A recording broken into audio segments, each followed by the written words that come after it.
So Majda is the head of network solutions for Ericsson for West Africa. And her topic is, what are the 3 attributes of effective leadership in times of crisis? So the floor is open to you, Majda. Thank you. Thank you, Cyril, and I hope you can hear me well. I want, of course, to start like everyone else by wishing everyone happy Ramadan and a lot of blessings, especially in these tough times that we're going through. And I want also to thank Farid for the invitation to talk about such an important topic. I think there are plenty of challenges that a leader face during times of crisis, and actually navigating in these turbulent times is one of the most important challenges that a leader may face in his entire career. And now more than ever, leaders are dealing with multiple crises, not one single crisis, but multiple crises, interrelated crises at the same time.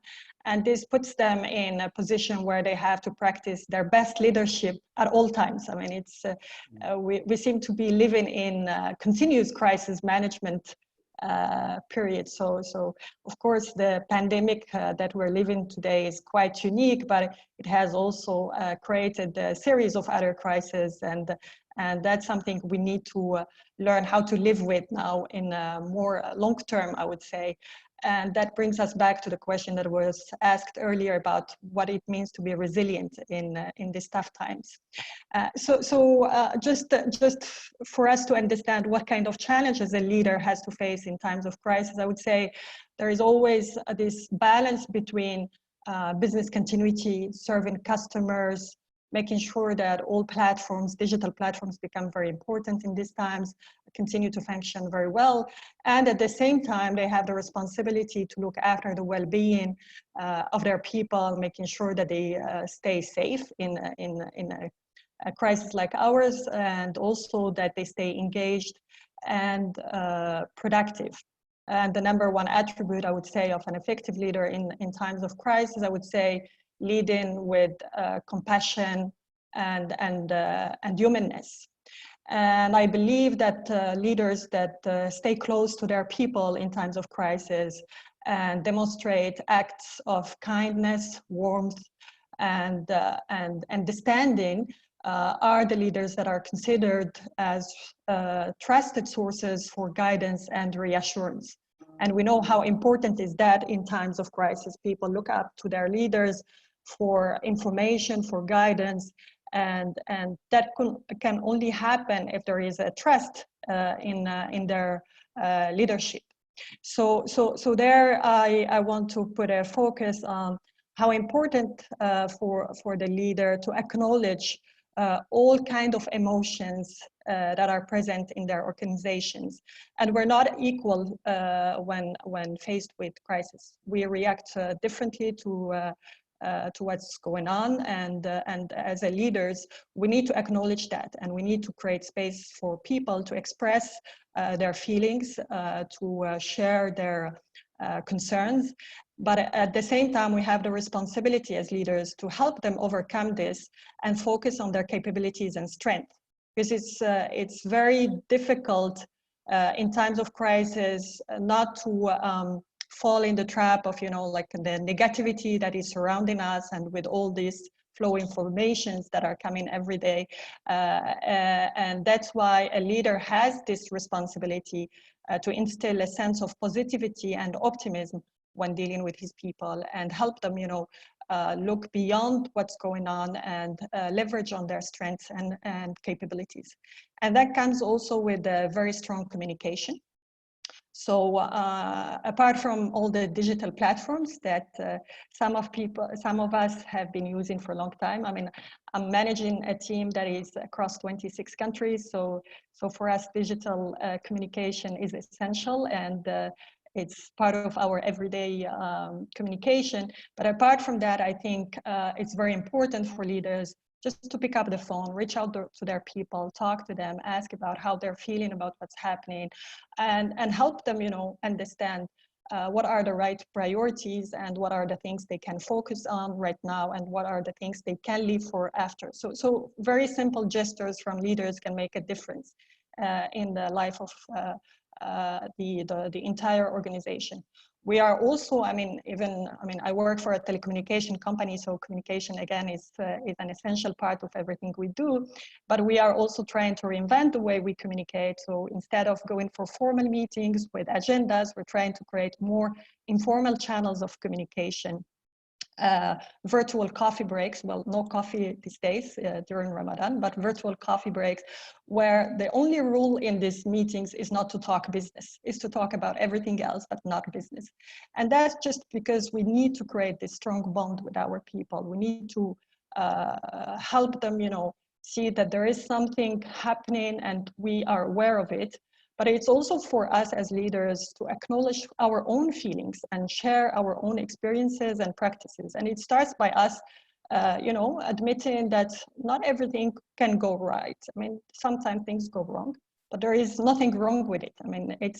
This is the reality we live in, and we're all trying to deal with it with the best we can. So this is on the empathy and the compassion. I think it's a very important attribute of an effective leader, and I think that's what builds the foundation of trust and effectiveness in the way we do things during the crisis, but after the crisis. The second important aspect that has also been, I think, largely covered by Corinne, I would say, is the ability to take courageous decisions. And being courageous here means that we take well-informed, fact-based decisions.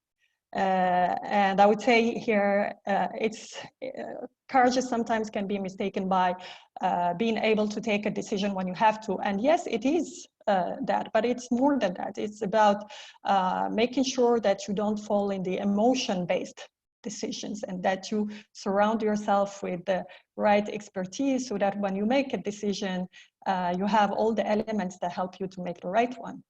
It's also about making sure that you gather the right amount of data from credible sources. And then again, I go back to what Isabel said at the beginning of this session, that she has her trusted journalists and trusted sources of information. I think this is very important because we see a lot of fake news that can not only influence, the people that are reading them, but can also influence sometimes some of our decision makers. So having credible sources for information becomes crucial in times of crisis. And most important also is to find this right balance between the speed of action and the thoroughness of the analysis we do. And I'm not saying here that we should fall in the trap of, the analysis paralysis and analyze things forever, but it is important that we take the time to understand what are the possible scenarios and what should be or could be our reaction to any of these scenarios. So take the time to do that. But then when it's time to take a decision, be prepared to take bold decisions and be comfortable with it. So this balance between action and study and analysis is key for having the right decision-making process during a crisis. And then finally, one of the very important aspects or attributes of an effective leader for me, and I think it goes back also to the resilience we've talked about it before, I think is the fact that leaders should always stay ahead of the curve. And by that I mean they should think post-crisis in everything they do.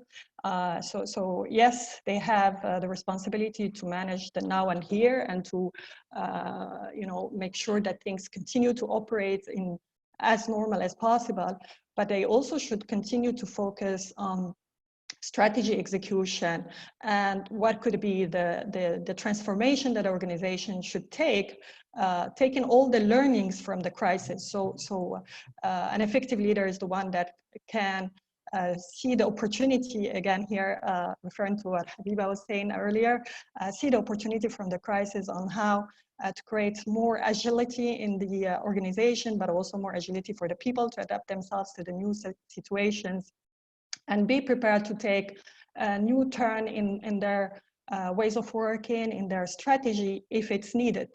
And then at the end, what matters is to keep sight of the long term, because crisis is what it is, but hopefully it ends, and then things should continue. So keeping sight of the long-term perspective, helping people focus on what it matters from a strategy point of view is also an important aspect of effective leadership in times of crisis. So these are the top three, I would say. So if I may again summarize for the sake of time, for me, leading with empathy and compassion is number one. And that, I mean, if I had to choose one, I would just pick this one. Second is the ability to make fact-based, courageous decisions. And third is the focus on strategy, execution, and connect people with the higher purpose.